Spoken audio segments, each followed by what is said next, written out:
have done the components of a compound feeds. We have done the sources whereby we can get those components. Now we are ready to do a formulation of a compound feed. I know many people would want to know how to formulate all the types of feeds, but I'll give you exactly what is required in each feed and give an example of how to formulate one, and then you can formulate the rest of the feed. So if you're looking to make a chick feed,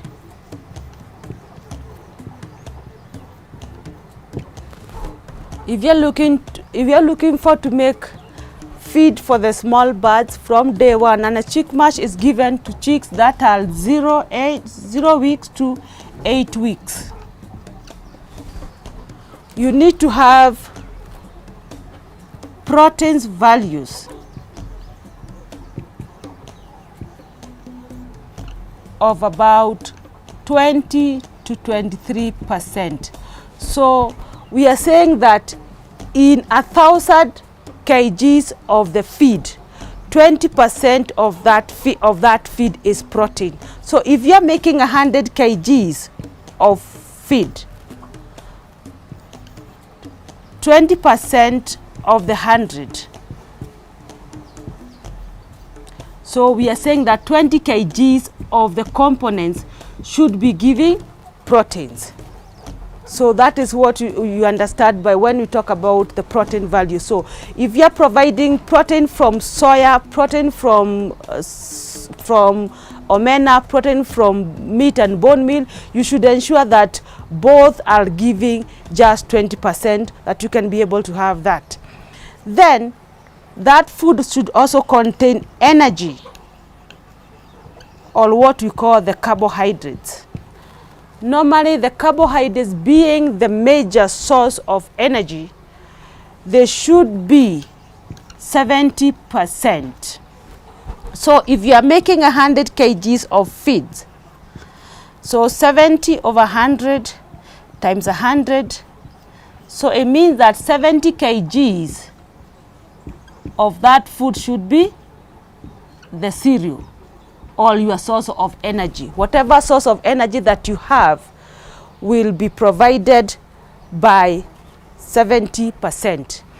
So it's important to note that these two give us the major components of the food. Now, having had 70 and 20, now we have 90 kgs, isn't it? So if you're making 100 kgs, it means that the rest of the 10 kgs now is what we call the vitamins and minerals.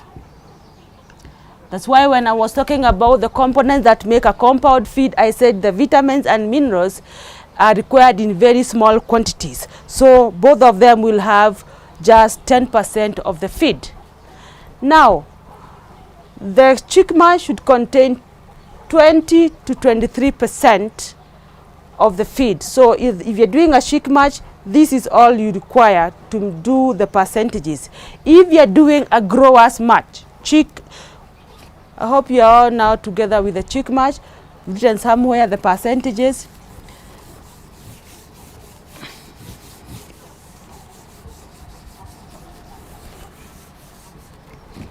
If you're doing food for the growing birds, what we normally call the grower's mash, this is the feed that is fed to the birds from the 8 weeks to 16 weeks. This is the simplest feed that we have in the market. Everybody is able to make this because it's very simple. So the protein should be 14 to 15%. So if you're making 100 kgs of feed, you just do 14 over 100 multiplied by 100. That means that the protein would be only 14 kgs. Can go as high as 15. You'll not be wrong if you do 15. This is the reason why the protein is less in the grower's mash, is because we had provided a lot of protein in the chick. So all the organs had been formed. So now what you're doing is to grow the muscle, the tissues now. So if you go wrong in the cheeks, you will not be able to achieve your onset of laying in the layers bud. Because if you don't provide the 20% protein in the cheek, it means that when you come to the growers and the protein is very low, you will not be able to achieve what you're looking for. In the protein should be only 14 to 15%. The energy, you can't keep it at 60%.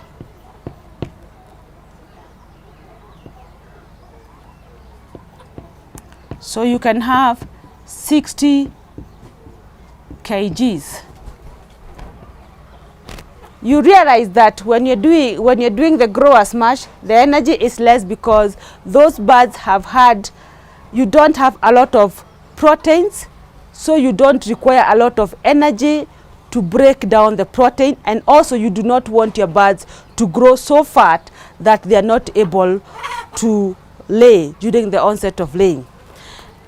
If you have 60 plus 14, you'll have 74. Meaning that now in this case, 26% of the feed will be in minerals plus the vitamins. When we reach at this time, farmers ask me, why is now the provision of the minerals and the vitamins more in the grower's bud? Remember, this bud is now growing. So we have developed the organs, but we need them to grow. I told you the minerals and the vitamins, their work is to help in the metabolism of the metabolic system of the body. So at this time is when the bud is very active. You have developed the organs, but you need the organs to grow. The reproductive organs needs the brain to help it to grow. You need the release of the hormones that are assisted by the minerals and the vitamins for their release. So you need to provide all these vitamins and minerals that the hormones will be released for the development of the reproductive system. You also need a lot of minerals and vitamins for the mobility of the bud. Remember, this is a time when the bud is moving around, jumping around, so you need to provide a lot of minerals for the calcium for the mobility of the bud. This bud, when it walks a lot, the skeletal muscles need to be maintained very well. And at this time, when you start seeing the buds getting now paralysis, if the minerals are not enough, this one you realize at this stage, that's when you start seeing buds getting fatigued if they're in the cage, because the minerals that have been provided are not the same. So the proteins and the carbohydrates are less, but the vitamins and the minerals now increase because we need the metabolic system of the body to be now fastened. Now let's go to the layer bud. We have now grown our bud from the cheek. It has gone to the growing stage, and now we have the layer bud. The layer bud is a bud that is now laying. And the feed that we make is called the layer smash. The layer smash should be given to the bud from 16 weeks, technically, to the time when you sell or when you sell out your bud. Technically, it should be 16 weeks, but for the economic purposes, don't give your buds layer smash until when they have given 10% eggs. It is of no economic value to give a bud that is 16 weeks yet it is not laying. But if you feed your bud well, you'll be able to find the first 2 eggs during the 16th week. By the time they are 17 week, you have already achieved 10% laying. But technically, nutritionally, we say that the layer smash should be given to a bud from 16 weeks. But don't give your bud layer smash until they have given you an egg. So what the composition of the layer smash? The proteins. The proteins should be 16 to 17%. the protein should be 17%. What we say by 17% is that if you are making 100 kgs of feed, so 16 over 100 times 100, so in that way you'll have 16 kgs of the feed being provided for by the protein. The carbohydrates or the sources of energy,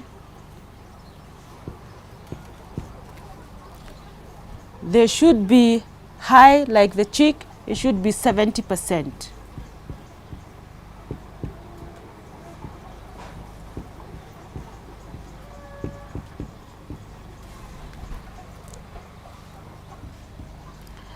So in layers, the proteins plus the carbohydrates add up to 86. So we are left with vitamins plus minerals occupying 14%. The reason why also the minerals and the protein and the vitamins are higher in the layers is because the minerals are now being required in high percentages. This bird is laying. As the bird lays, the shell requires calcium, and the bird also requires calcium for its skeletal muscles. So the minerals should be high, the calcium levels should be high. I said at this time you should maintain the calcium to phosphorus high levels as 16:1. The minerals now also, because this bird is a mature bird, the metabolism system should be very constant, otherwise your laying will not be constant. So it's very important to note that during the chick match, the minerals required are just 10%.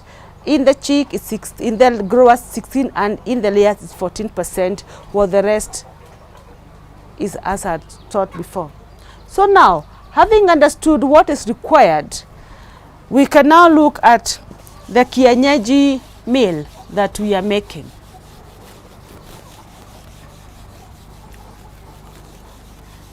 We have done technically the layer bird, but I know some farmers have the kienyeji bird. We are calling it the kienyeji mash or the indigenous mash. Okay, this bird, we are still doing a research on the proper formulation of a mash of a kienyeji, but we are equivalenting the kienyeji bird to be given the same feed as the grower's mash, the grower's bird. The reason why we are equivalenting the kienyeji mash to the grower's mash nutritionally is because this bird is supplemented a lot. Farmers are able to do supplementation by provision of the vitamins, not in the synthetic matter, but from the greens. Normally, these birds are on semi-intensive, so they are freely walking around. So for the kienyeji mash, when I do the kienyeji mash, I equivalent it to the grower's mash, and I don't go wrong, because if the farmer is able to supplement the provision of the protein, the provision of the vitamins, we don't go wrong, because if you do 14% of the proteins and the farmer supplements, so the other 2% they are able to achieve that. So technically, nutritionally, I would say that the kienyeji mash would be equivalent to a grower's mash, because it is not an exotic bird but also a developing bird. Okay, normally a kienyeji farmer would want the chicks to grow very fast like the exotic chicks. There's no harm if you buy or you make a chick mash and give it to the kienyeji bird. The feed is not going to harm them, and they will grow fast, because actually basically what we are looking for is the faster growth of the bird. But you can, as from the growing stage to the laying stage to the sale, you can adopt the grower's mash throughout the period of the bud. So let's now see how we can formulate a simple meal of 100 buds.